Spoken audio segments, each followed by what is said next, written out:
पौराणिक कथा के अनुसार करवा नाम की पतिव्रता स्त्री थी। उनका पति एक दिन नदी में स्नान करने गया तो नहाते समय एक मगरमच्छ ने उसका पैर पकड़ा लिया।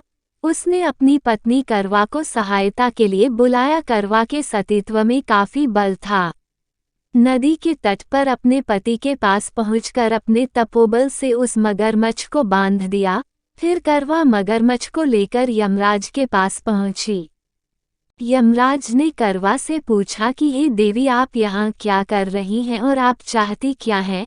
करवा ने यमराज से कहा कि इस मगर ने मेरे पति के पैर को पकड़ लिया था, इसलिए आप अपनी शक्ति से इसके मृत्युदंड दें और उसको नरक में ले जाएं। यमराज ने करवा से कहा कि अभी इस मगर की आयु शेष है, इसलिए वह समय से पहले मगर को मृत्यु नहीं दे सकते। इस पर करवा ने कहा कि अगर आप मगर को मारकर मेरे पति को चिरायु का वरदान नहीं देंगे तो मैं अपने तपोबल के माध्यम से आपको ही नष्ट कर दूंगी।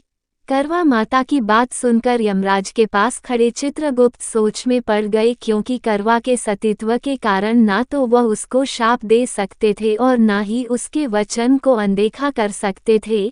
तब उन्होंने मगर को यमलोक भेज दिया और उसके पति को चिरायु का आशीर्वाद दे दिया। साथ ही चित्रगुप्त ने करवा को आशीर्वाद दिया कि तुम्हारा जीवन सुख समृद्धि से भरपूर होगा। चित्रगुप्त ने कहा कि जिस तरह तुमने अपने तपोबल से अपने पति के प्राणों की रक्षा की है, उससे मैं बहुत प्रसन्न हूँ। मैं वरदान देता हूँ कि आज की तिथि के दिन जो भी महिला पूर्ण विश्वास के साथ तुम्हारा व्रत और पूजन करेगी, उसके सौभाग्य की रक्षा मैं करूँगा। उस दिन कार्तिक मास की चतुर्थी होने के कारण करवा और चौथ मिलने से इसका नाम करवा चौथ पड़ा। इस तरह मां करवा पहली महिला है जिन्होंने सुहाग की रक्षा के लिए न केवल व्रत किया बल्कि करवा चौथ की शुरुआत भी की। इसके बाद भगवान श्री कृष्ण के कहने पर द्रौपदी ने भी इस व्रत को किया था, जिसका उल्लेख वाराह पुराण में मिलता है।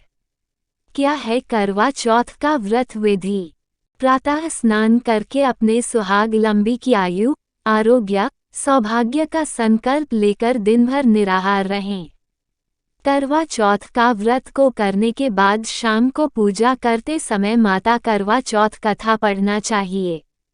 साथ ही माता करवा से विनती करनी चाहिए कि हे माँ, जिस प्रकार आपने अपने सुहाग और सौभाग्य की रक्षा की उसी तरह हमारे सुहाग की रक्षा करें।